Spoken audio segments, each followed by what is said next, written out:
안녕하세요. 사주상담가 하나입니다. 오늘은 무식상, 사주의 식신과 상관이 없는 사주에 대해서 말씀드려볼까 합니다. 식상은 표현력, 먹을복, 아웃풋, 그리고 여성에게는 자식으로 설명이 되어집니다.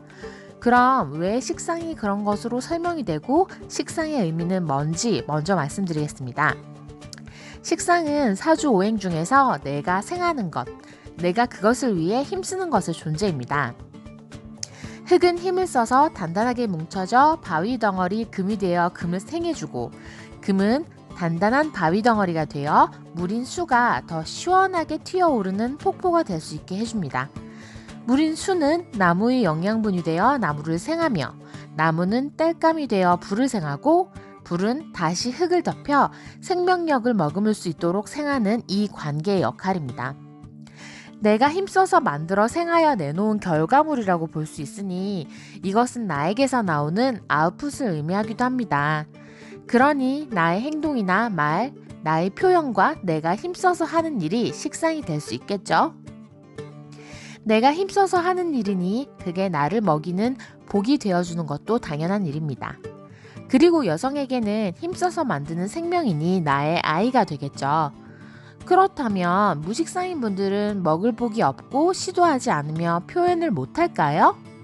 항상 드리는 말씀이지만 사주팔자의 배치나 모양에 따라 대우는 시기에 따라 사람의 운은 늘 변하며 모든 분이 그런 것은 절대로 아닙니다.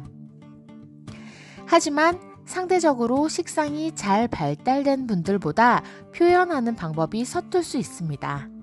상황에 맞춰서 시기적절하게 반응하는 리액션이나 애드립 같은 유머는 무식상인 분들에게는 조금 어렵게 느껴질 수도 있겠네요. 배출, 발산의 기운이 아예 없는 무식상 분들에게는 상대방을 향한 가벼운 칭찬 같은 것이 낯설고 매우 어색합니다. 같은 의미로 애교 섞인 응원이나 호응도 마찬가지입니다. 또한 나를 드러내는 화장이나 패션에 큰 관심이 없고 능숙하지 못합니다. 그런 면에서 무식상인 분들은 상대적으로 조금 무뚝뚝하고 건조한 인상을 남기기도 합니다. 반대로 담백한 말투와 솔직한 반응에 믿을만한 사람이라는 느낌을 남기죠. 내가 생하는 힘이 없기에 무엇인가에 도전하고 부딪히는 일을 꺼리는 편입니다. 새로운 일, 새로운 시도, 특히나 사람들 앞에 나서서 무언가를 해야 하는 일은 더욱 꺼립니다.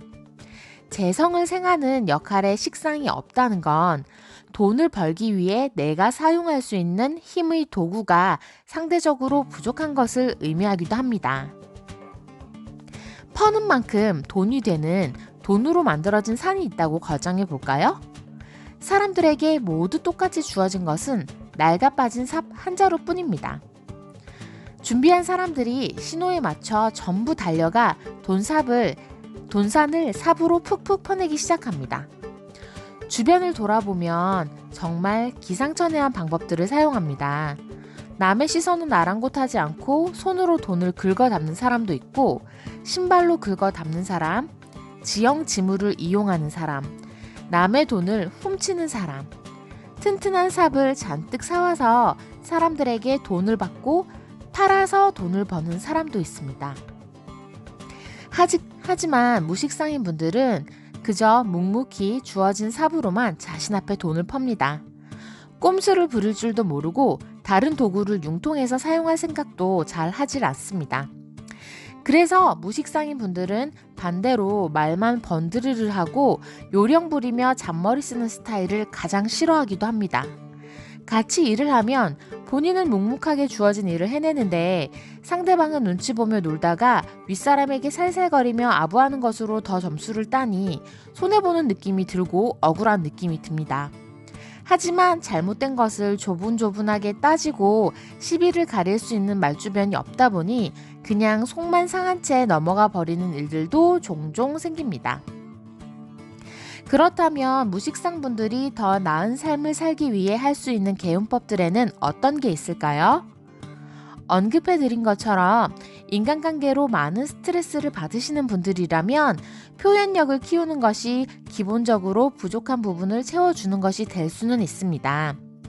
글쓰기, 스피치, 독서 같은 것들은 표현력을 키우는 데 큰 도움이 됩니다.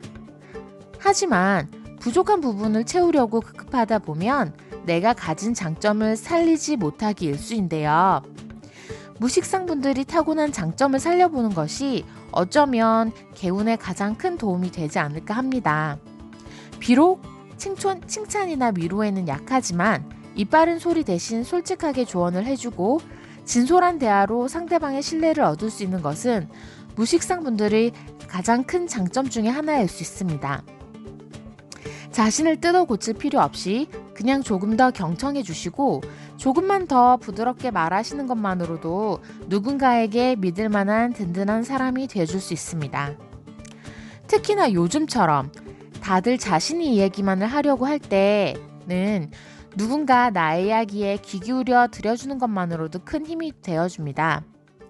화려한 언변이나 말재간은 사는데 조금은 도움이 될 수 있을지 모르나 꼭 필요한 것은 아닙니다. 감사합니다. 죄송합니다. 덕분입니다. 감사와 부드러운 거절, 진실한 사과만 제때 부드러운 어투로 하실 수 있다면 오히려 겉만 번드르르 변명이나 미사어구보다 훨씬 강력한 힘을 보여줍니다.